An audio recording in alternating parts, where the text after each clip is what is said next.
video is in continuation of my previous video in which we studied the fundamental rights and duties.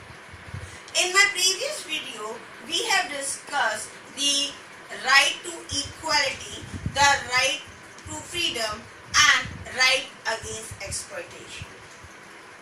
In this video, we will continue to study the other fundamental rights.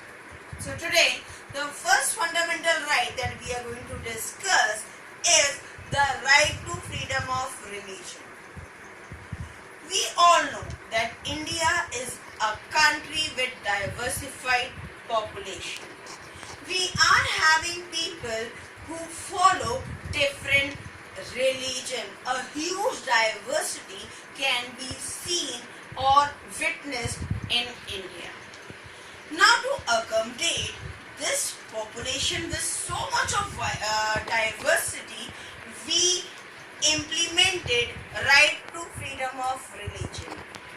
You know, when India was not free, then we started in the 7th standard rather, that under the Mughal rule, Aurangzeb used to make people change their religion forcefully.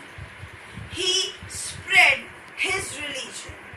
Then under the colonial rule, we studied that Christianity was being spread.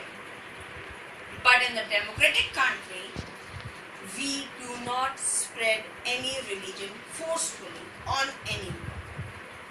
A country follow right to freedom of religion. Under this right, people of India are free to follow his or her religion. They are free to practice the religion of his or her choice. For example, we all celebrate Deepavali, isn't it? We even celebrate Eid, Christmas, Guru Nanak birthday and various other religious festivals is being celebrated throughout the year. This right ensures that our country doesn't have any state religion. Thus, as we are not having any state religion, it strengthens the idea of secularism in our country. Our country is therefore a secular country.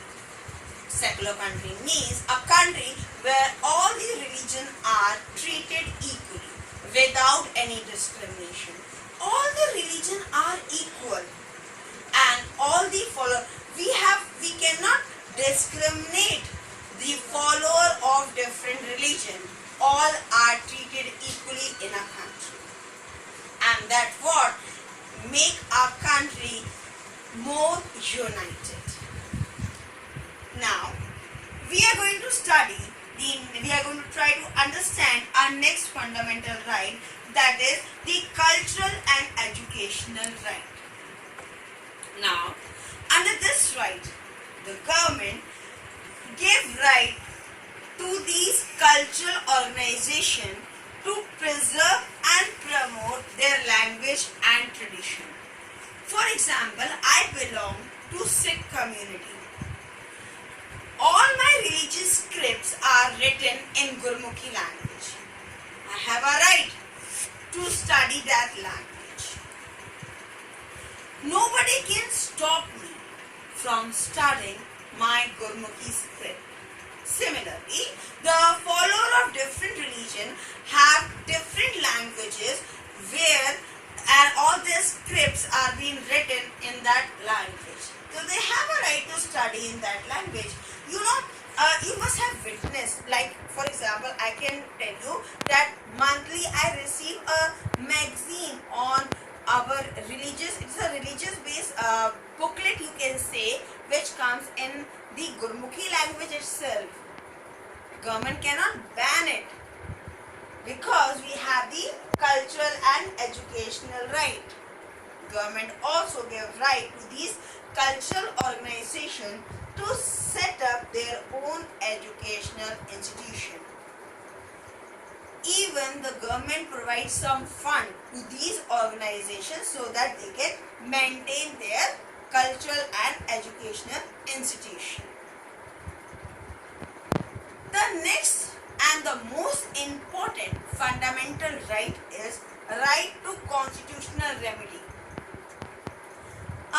Let's try to understand this with the help of an example. Suppose if my fundamental rights are being violated, then what I should do? What I can do actually if my rights are being violated or taken away? I can go to court. But who gave me a right to go to court? I mean, under what process I can go to court? Why I should or how I can approach court if my fundamental rights are being taken away? The right to go to court, if my fundamental rights are being violated, is given to me by this right to constitutional remedy. That's why Dr. B.R. Ambedkar quoted this right as the heart and soul of the fundamental rights. If any of the person's fundamental rights are being taken away, in that situation, that person can approach the court under this right. But mind it, there are situations under which these fundamental rights can be taken from us. For example, in case of national emergency, suppose a war is there. So, in that situation, under that national emergency, our right to freedom can be taken away by the government for the security purpose. Under that circumstances, the right can be taken away. Alright? Now, the next right to education. Again, a very important right. This right was included after a long period of time in the Constitution. According to this right, all the children of a country of age between the age group of 6 to 14 has a right of free and compulsory education. They have a right to get free and compulsory education. This is being done to promote the idea of equality and to give the equal opportunity to everyone. This right is being included in our Constitution with the idea to promote equality in our country. You know, dear students, all these fundamental rights promote the equality in our country. It promotes the equality among the citizens of the country. With the help of all these fundamental rights, we are able to accommodate such a diversified population. We are able to fight with the social evil that used to exist in our society previously.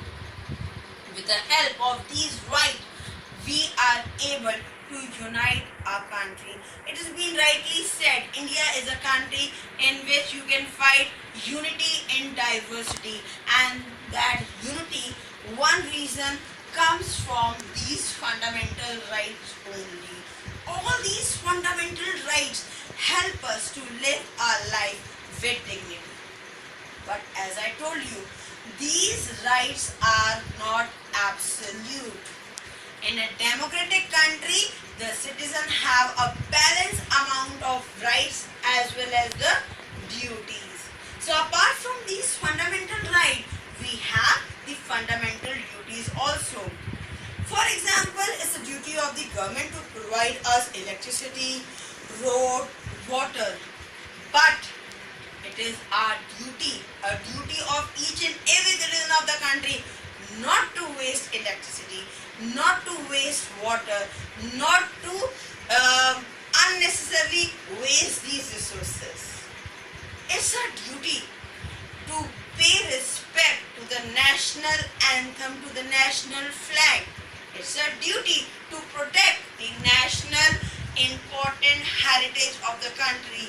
It's a duty to respect the public property. When we have rights, we have duty. If we are asking for right, we need to fulfill our duties also. This balance, rights and duty make us a democratic citizen, and when we fulfill our rights and duty, then we become more responsible. You know, many of the people in our country, they even don't know about their rights as well as their duties. Government take measure to spread the awareness among all the people of India so that they are being aware of their fundamental rights as well as their duties. Thank you, students.